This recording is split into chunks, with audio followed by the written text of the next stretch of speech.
तृतीय महाकालेश्वर भगवान। काल उसका क्या करे जो भक्त हो महाकाल का। ऐसे महाकालेश्वर भगवान के उत्पत्ति और उनके चरित्र का वर्णन सूत जी महाराज कहते हैं कि अवंती नाम का क्षेत्र, जिसे उज्जैनी के नाम से जाना जाता है, बड़ा रमणीय स्थान है, जहाँ पर महाराज बड़े बड़े मानव, ऋषि, सिद्ध, गंधर्व नियमित तप और आराधन करके भगवान शिव को सदा सर्वदा प्रसन्न करते रहते हैं और महाराज मोक्ष प्राप्त करते रहते हैं।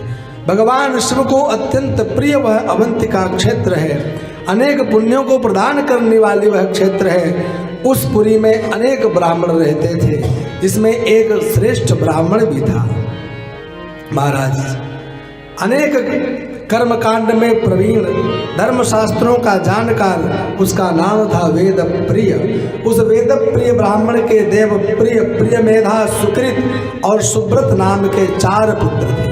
वह भगवान शिव का बहुत भजन किया करता था। नियमित मिट्टी के शिवलिंग बनाना, उनका विधि विधान से पूजन करना, अर्चन करना, अभिषेक करना, उन्हें जल में विसर्जन करना।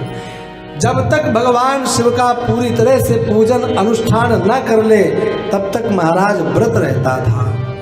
भगवान के पूजन किए बिना वो कहीं यात्रा भी नहीं करता था। एक समय यह अपने पुत्रों के साथ बैठकर पूजन कर रहा था।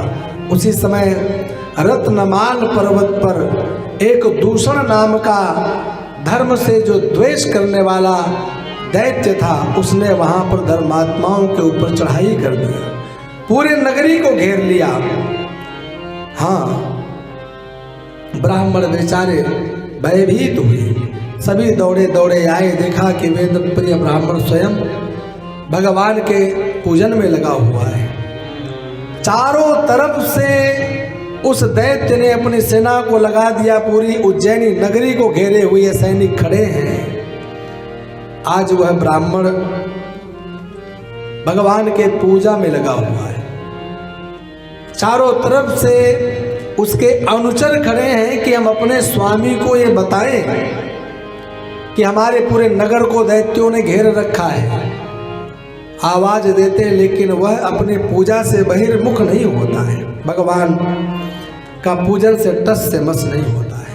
अनेक ब्राह्मणों को मारता पीटता वह महाराज दूषण नाम का दैत्य वहां पर आ जाता है, जहां स्वयं ब्राह्मण पूजन करते रहते। वहां देखता है कि यहाँ पर ये कुछ कार्य कर रहे हैं। पूजन करते हुए ब्राह्मणों को देखकर आदेश देता है सैनिकों को कि जाओ इनको पकड़ो, एक एक को मारो, किसी को छोड़ना नहीं। जैसे ही महाराज उन पूजन करने वाले उन ब्राह्मणों पर सैनिक टूटते हैं, हाथ से पकड़कर मारने का प्रयास करते हैं कि भक्त के रक्षा करने के लिए स्वयं साक्षात महाकाल उसी क्षेत्र में जहाँ पर पूजन कर रहे थे, जिस शिवलिंग का पूजन कर रहे थे, वहीं महाराज एक बहुत बड़ा विशाल गड्ढा बन जाता है। उस विवर से, उस गड्ढे से भगवान महाकाल प्रकट हो जाते हैं। भगवान ने न कोई अस्त्र उठाया न शस्त्र, एक हुंकार मात्र से क्षण भर में भगवान उन समस्त दूषण सहित हजारों दैत्यों का वध कर देते हैं। सब महाराज भस्म हो जाते हैं। अब तो